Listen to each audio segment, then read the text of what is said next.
Hello guys, welcome back to my channel. My name is Linda. If you're new here, don't forget to subscribe to my channel, and if you are a returning subscriber, I really appreciate the support you're giving me na nawatambua tena sana. Angela Green was born in Hebei, China, and she had a sister went by the name Catherine, and hapa Hebei, China alikutana na huyu mwanaume alikuwa anaitwa Jeff Green through a mutual friend, and they kind of clicked. It is also said that their first date was in an hotel called Hard Rock in Beijing, and you know, you understand, you're dating kwenda places and all that, and this guy who went by the name Jeff Green had come to China, I don't know, for part-time or kitu kama hiyo, but nika alikuwa sent na certain company to come and you know, do some things in China, na pia alikuwa on a sales, it's like sales mission, kama kuja kwenda kusell something in another country. So hii time yote, hii time, you know, of course alikuwa for a certain period, hakuwa kai for long. So after a while he went back to America, in Alaska to be precise, and Angela kabaki pale China. Now they started communicating on a long distance platform, easy my social media and all that, but after a while Angela came to America in Alaska, na inasemekana hakukuja kwa huyu chali yake ama huyu Jeff Green, alienda kwa sizi yake Catherine. So I don't know at what point Catherine alikuwa amekuja America, but from the way story iko, it seemed that alikuwa amekaka for her, alikuwa shazoea America. So alikaka na yeye for a while before she went to, not say she transitioned or she did or she did what, akakwenda kuishi kwa Jeff Green. So she went to Jeff Green's you know, house, kulishi na yeye after a while, and she gave birth to a child who went by the name Ellie. Na she was a very beautiful girl, by the way, ukiangalia kwa social media. You can go and Google and watch. She is a very beautiful lady. And the sis, who was Catherine, pia had a daughter who went by the name Michelle. And they really had a close relationship because they were living in the same area, so they could visit each other. And Michelle alisema that yeye alikaa sana na Ellie na Angela na Jeff. So she really knew them better because alikuwa anashinda kienda pale, and it's also said that huyu Angela was a very friendly person, mtu mwenye alikuwa anapenda sana Ellie because alikuwa mtoi wake peke yake. So they really had a very, very close relationship. And after, it is said that when Michelle akifika 10 years, now they went to New York. So unaona wamepart sasa, wameenda in another state, and so hiyo communication ikakuwa strained and all that. So wakati wako New York, they started noticing ka distance fulani between the families. Now Jeff's family na akina Michelle's family, kuna ka drift fulani kalikuwa kame happen, but they took it as the distance that they had. Walikuwa wanachukua maybe ni hiyo distance ilikuwa inafanya hiyo communication hakuna, because you can attest to this that kama unaishi na mtu the same area, communication iwezi kuwa same na mtu mwenye anakaa hapa na mwingine anakaa Kisumu ama mwingine anakaa Narok. It's different because if you are near here, you can always visit. If you are not picking your calls, you can visit and all that. But kama uko mbali, kama si pick simu, sija pick simu, hakuna kitu kingine unaweza fanya. So Catherine, the sister to Angela, complained akisema that every time that she called Angela alikuwa na hiyo tabia ya kuongea na kuongea in English, and yet wote walikuwa na speak Mandarin. Sijui ni, by the I don't know Mandarin, I think it's a language in China. They used to speak Mandarin together. So the point for Catherine complain, alikuwa anasema hakuelewa mbona Angela alikuwa anapenda kuongea in English, and yet wote walikuwa wanaongea the same language. Because for me, by the way, mimi nikipata Mkisi anaongea Kikisi, mimi siwezi ongea lugha nyingine, taongea Kikisi. So for her it was like, why mbona anaongea English? But Catherine akasema maybe Jeff was there That's why hakuwa anataka aongee lugha ingine ikaini kama there's something they're talking yenye hawataki Jeff asikie. So that's the way Catherine took it. And each time you know, hiyo communication ikakuwa hiyo drifted, inaendelea tu kudrift pole kabisa mpaka ikareach a point it kind of stopped. So because Catherine was saying that angepiga simu na isichukuliwe na pia mtu asicall back kujua ulipiga, you know, like it's when you call somebody kwa missed call or you call me kwa missed call, maybe siko around, so when I come I'll call back kujua what's up. So Angela hakuwa na hiyo tabia, and Catherine pia haku complain hivyo kwa sababu alikuwa shazoea, ni kitu Angela alikuwa anapenda kufanya. So ika reach point in 2019 when now Ellie the daughter alikuwa ameenda abroad, sijui huko kwa wanaita abroad aje, but in Italy for studies for 1 month. I don't know, it was like an exchange program kitu kama hiyo, so because alienda for only 1 month. So when she left, she kind of ali adapt as some kind of, you know, ile independence yenye hakukuwa nayo, because remember she was an only child na the mother and the father were always after her. Unajua ni easy sana ku look after one child, different from if uko na watu wengi. So watu walikuwa always, you know, on her, kujua everything that she's doing. So hiyo time yenye alienda hii Italy could study and all that, she gained that independence, akakuwa na boyfriend, gain so many friends, so many things changed. So for Angela back at home, yeye alikuwa lonely because hakuwa mtu social, hakukuwa mtu mwenye ana go out rahisi. So most of the time alikuwa anashindanga na mtoi wake Ellie. But sasa hii time Ellie hayuko, so she was very lonely. So the only thing that alikuwa anakaa chini aki anticipate for or kutamani ni mtoi wake arudi. So wakati Ellie alirudi, hakurudi venye Angela alikuwa anataka. So because Angela alikuwa anataka mtoi wake arudi, waendelee kuwa friends, waendelee kuinteract, waendelee, you know, kukaa kwa nyumba pamoja, but Ellie was coming as a very different person. Yeye alikuwa independent, akona boyfriend, ako friends. So akona friends, so all this thing, yeye akirudi alikuwa na a lot of plans. Hiyo time ilikuwa summer. So na mostly summer ndio watu wenda out nini because the weather is good. So Angela yeye anangoja mtoi wake wakuje wa bond wafanye nini, but sasa yeye anangoja kurudi back to Alaska afanye nini? Fun na friends, visit boyfriend, sijui nini. And wakati alikuja home na Angela ka notice this is not the girl that I raised, ilimhit different. For her it was like kuna tu venye alifeel. Me personally kuna venye nitafeel wakati watoto wangu watagrow wanze kukuwa na friends kutoka sijui wameenda wapi. Mimi sijui nitafeel aje because but I know sitasikia poa because I'll be worried. Sitaki wa have fun but I'll be worried vitu zinaweza kufanyikia. So wakakuwa na argument. Hii argument ili escalate kabisa paka the girl sasa anaanza kusema huyu mamake who is Angela alianza ku complain even things that happened like 10 years ago. You know, yani anaanza kumkumbusha mistakes zake 10 years ago. Yani she was ni kama alikuwa bitter about something. Now for me if you ask me na feel ni kama when this lady was away, when Ellie was away, something happened between Jeff na Angela. And that thing just set Angela off. Kuna tu kitu ili happen that because now Angela was the kind of person mwenye ana protect the baby or the girl because ni baby wake. Mimi niliwaambia by them mtoto wangu hata grow old. Mimi mtoto wangu atakuwa 100 years. Utanitesea mtoto ni wangu. So I think for her there was something she was trying to protect this girl from, but she didn't know how to go about it. So alikuwa anaitoa in a bitter way. So waka argue but Angela kicked her out. So I don't know. Yani the argument escalated. She kicked her out and Angela akabeba bags zake akaenda kwa Zach. Zach now is the boyfriend and alikuwa anaishi hapo just across the street. It was not far. So wakati alienda kuishi pale, si ameacha Angela home na the father was not around when this happened, but I think alikuwa job. So a time which was around 19th of July of 2019, that's when this happened.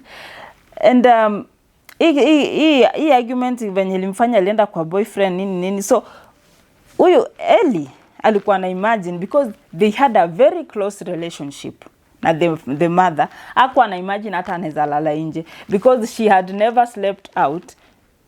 Despite but especially nini, except the time yenye alikuwa ameenda hiyo studies ya 1 month, hiyo exchange program. So hakuna time nyingine ashailala nje. So yeye hakuwa na expect kama the mother will allow her even to sleep, and if she did, kesho yake atamkujia. So that was her mentality. Hiyo ndio venye alikuwa na imagine vitu zita play out. So the next day akalala, hakuona mamake. The next day hakuona. So what happened the next day, which was on 20th July of 2019, that's when now the father called. And when the father called, akaanza kumwambia yeye anaenda kuvisit the brother and the sister-in-law. In short, brother yake na bibi yake ndiye anaenda kuwa visit and all that. So Eli akasema, now that even my dad is not going to be around, it's not going to be easy for me to talk to mom. Let me first nikaekae kwa boyfriend wangu and nifanye nini? Nipatie mother time, I relax, take it slow, because there was an argument. Na argument kama hizo alikuwa naona ni kama it really needed the father to be around for it to be sorted. So aliendelea kukaa kwa Zack, na really applaud Zack's parents, because si rahisi upate parent mwenye anakubali nini mtoto wa mtu akuja akae kwake for a long period, ama for even 2 days without the parents knowing where she is. So aliendelea kukaa kwa boyfriend. So wakati ilifika 23rd, ndiye akampigia simu akamwambia, your mother has been taken to a mental hospital.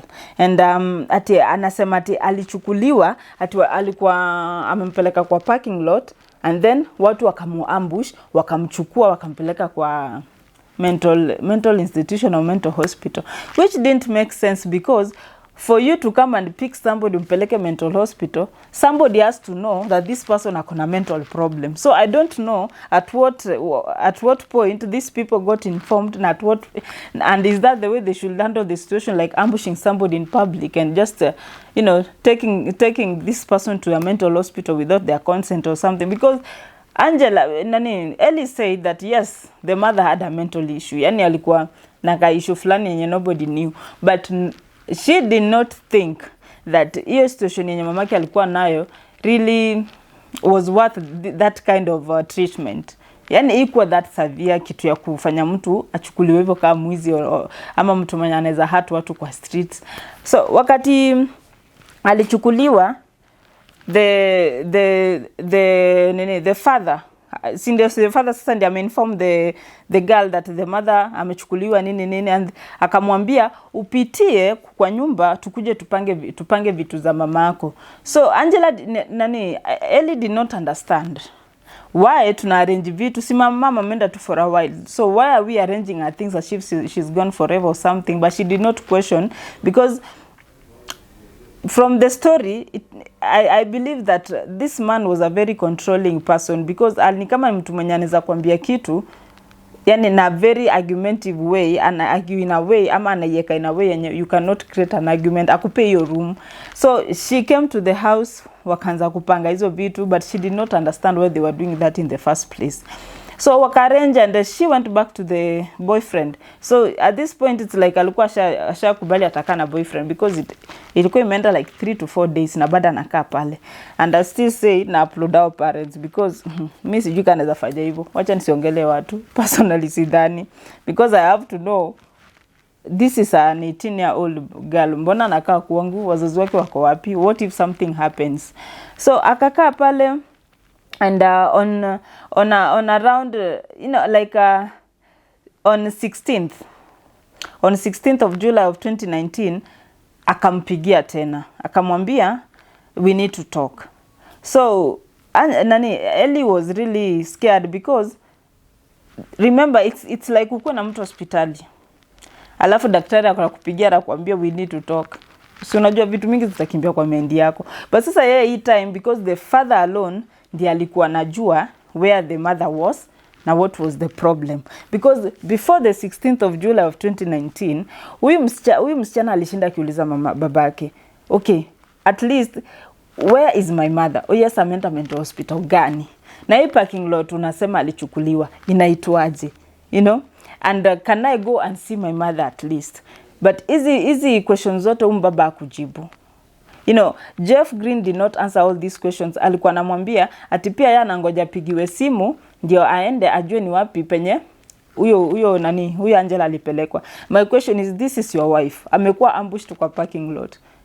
Na ulikuwa kwa gari. Si wafu hata ujue mali wameenda. Because who is in charge? Like ulimuoa, she's your responsibility the same way you are her responsibility. So sielewi aliwaacha aje wakaenda, if at all that is the way things happened, because we don't know how things happened the yet ndio najua story venye ili happen. So venye alimwambia ati we need to talk and all that, akaenda akakuja kwa driveway karibu na kwa kina Zack, akamwambia the father now Jeff Green akaanza kueleza Ellie ati the mother had died, ati alikuja akapatikana non-responsive kwa kitanda yake kwa mental hospital and all that. So Ellie was really devastated. Hakuwa hata anatemia questions, because first of all hata ajui mamake alipelekwa aje hosi, hajui aliambushiwa aje kwa parking lot, na ni nini imemuua, alikuwa hosi gani, yani ana hata kitu ya kukuuliza, because anashindwa will she even which question to ask first. So she did not ask anything. Na this man was very, sijui niseme aje, yani very inhuman, because alimwambia kwa driveway na akatoka na gari akaenda. So akamwacha hapo to process whatever alikuwa amemwambia. And that's very inhuman, because you are the father. You have lost one of your family members. So unafaa maybe angemchukua warudi kwa nyumba for them to at least come to terms with whatever was happening. But that's not what she did. He did. Alimwacha hapo akarudi. So Ellie akaenda kwa nyumba penye kwa kina Zack, because that's where she was living. Akawaeleza what had happened. But even the parents who had grown fond of her did not understand this story. So they decided to call Jeff Green to come and tell them what had actually happened. So when he came, alikuwa very very very frank, like alikuwa nitasema jaman of a few words, alikuwa ana choose his words well. Akasema ati Anas uko hosi alienda akampata non-responsive kwa kitanda, and that's what alikuwa ameambiwa. So wakaanza kumwambia that wapange funeral and all that, and Jeff refused. Akasema there's not going to be any funeral, no mourning, no nothing, and sijui atakuwa cremated, vitu mob, yani vitu zingine ziadd up. But now you know these people are not even are not family, so they cannot really talk much. Ni ile kunyamazia tu, because uwezi enda kwa jirani uanze kumwambia venye watafanya mambo yao. So hii story ikaendelea. So the father now Jeff Green akambia Ellie asiambie hata the sister who went to remember the sister went to New York with Michelle. Hapo anataka wajue that Angela had died. How possible is that? Mtu amekufa, you know, hata sasa mtu akufa huku mwenye kwa Amerika kama ni relative hatajua somebody died. So hapo anataka awambie ni nini ilikuwa ina happen. You know, everything happened, yani everything was shady and shady. So history yote ikaendelea paka ikafika now 2020. Remember amekufa, nobody and hata anajua mali body iko, but the story is Angela is dead. Where is the body? We don't know. Birth certificate, yani vitu tu mob hakuna. Hosi ni gani? Hakuna. Funeral hakuna, nothing. So when it reached on 13th of February of 2020, that's when now the lady Ellie alikuwa amechoka kuihold kwa hati yake, yani ilikuwa imemsumbua, akaamua tu kuambia the sister Catherine na Michelle. So wakati alicall akawambia the sister had died, the sister Catherine process vizuri, because now this Ellie anamwambia my mother died on 16th of July. No, alimwambia on 16th, hakusema July, on 16th. So yeye anaangalia calendar anasema, what do you mean your mother died on the 16th and yet we are on the 13th of February? Akamwambia the 16th of July of last year, which was 2019. That woman did not even understand nini unasema. Yani it was around 7 months or 8 months back. How? What happened? and why weren't we informed? So kwa hiyo process ya hiyo communication, the lady now Michelle, nasikia alikuwa, si nasikia but alikuwa lawyer, corporate lawyer, akapigia mamake simu, ndio mama akachukua simu akamwambia hold on, I'm talking to your cousin. So it's connect hizo calls, so they were communicating. So they did not understand a lot of things because they are overwhelming Ellie with questions, and Ellie has no answers because pia yeye ajui hata kitu ina happen. So akamwambia I don't know all those questions because I've been asking, nobody has been answering me what is happening here. So Michelle, because she is a lawyer, she understands things at least kuliko Ellie, akamwambia do you have a birth certificate? And Ellie ni kama alikuwa green, ajui hata story na birth certificate. So akamwambia what is a birth certificate, or not, sorry, birth, unaniangalia tu death certificate. So akamwambia death certificate at least itasema huyu mtu alikufa wapi, ni nani alimsign, sijui kumsign off, aliyekwa funeral home gani, vitu tu mambo zitakuwa contained kwa hiyo death certificate. We'll get to know the whole story if at all alikufa.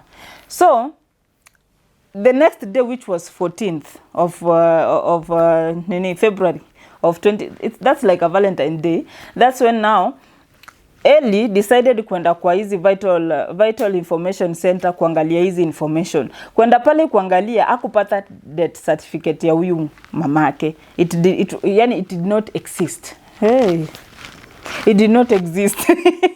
It did not exist. So alikuwa shocked because the only thing that existed there ni what is it called, marriage license, the one that there, hiyo ya wedding yao is what existed there, but hakuna story na death certificate hapo. So aka get back to Michelle akamwambia there's no death certificate, kuna tu hii na hii na hii. So on 15th of February of 2020, now this lady Ellie akaenda kwa babake. Kwenda kwa babake akamuuliza na ulisema mamangu alikufa state gani?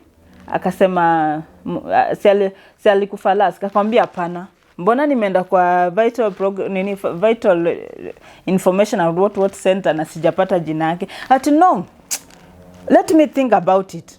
How do you think about sijui ati labda I think about alikufa state gani, because apparently walikuwa naka at the border I think ya Alaska na Missouri kituka hiyo. So alikuwa anataka ati aenda afikirie vizuri kama ilikuwa Missouri ama ilikuwa Alaska. Hayuko sure. What do you mean you are not sure? So hii time yote this lady Ellie akamwambia dad, I just want you to tell me the truth, what happened? And the guy anamwambia I really wish I could tell you something that will help you believe, but I'm just telling you what I know and the way things happened. I cannot help you believe in them. So hii time akaona issue inaenda sana, akaenda kwa police department akafile a missing person. Wakati alifile a missing person, Michelle akamwambia first of all let's ask for a naitwaje welfare check up. Sikujua hata welfare check up inafanywa hata missing people. So the police came to Jeff Green's house to do a welfare check up. Na wakati walifanya hii welfare check up, they asked him where is Angela Green. Akasema Angela Green had gone out with her friends. Guys, somebody mwenye alikuwa amesema that this lady alikufa kwa mental hospital, now anaambia authorities that Angela Green ameenda out with friends.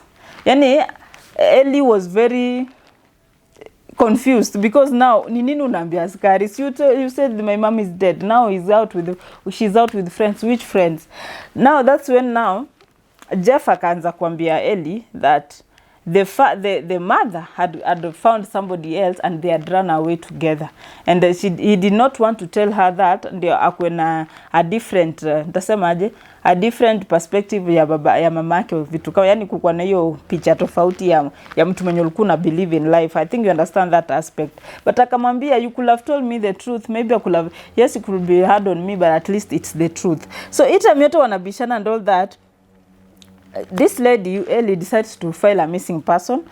File now, kesi ikakuwa established. Now they are trying to search for this woman. And Ellie one time akenda kwa police department kuulizia hizi, you know, things about this case.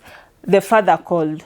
When the father called, akaweka loudspeaker when the authorities were there, you know, wajaribu kupata the clear picture of what is happening. So hapo ndiye alichange story, akaanza kusema, oh, this guy, no, this your mother ran away, she ran away with another person. So Eli akamuuliza, my mother has never worked in her life, she has been living with me. Yani alikuwa a stay at home mom. So alirun away kwenda wapi? Kwenda kufanya nini na nani? Na if you knew that is what happened, why didn't you even tell me what had happened, you know, what had happened, so that I don't sit here waiting for something that will never happen? Because now for me, I thought she's dead. Now you're telling me she's alive. So who should I believe? And the mother, the woman told him, or they told her, or the father, that I really don't have the ability to make you believe. I'm just telling you what happened.